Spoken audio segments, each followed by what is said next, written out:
Nasdem resmi dorong Shirley Tjoanda gantikan Benny Laos untuk calon gubernur Maluku. Dewan Pimpinan Pusat, DPP, Partai Nasdem secara resmi menyerahkan dokumen BKWK ke Shirley Tjoanda untuk menggantikan almarhum Benny Laos sebagai calon gubernur Maluku Utara periode 2024 hingga 2029.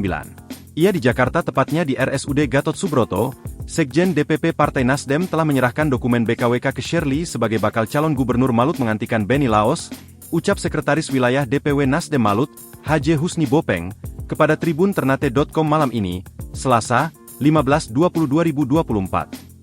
Lanjutnya, penyerahan berkas pergantian pasangan calon gubernur ke Komisi Pemilihan Umum, KPU, Maluku Utara masih menunggu rapat dan koordinasi dengan partai koalisi.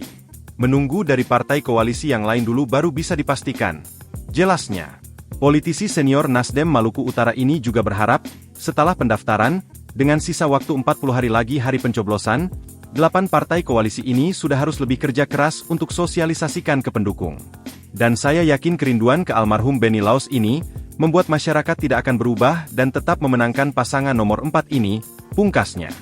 Download Tribun X sekarang, menghadirkan lokal menjadi Indonesia.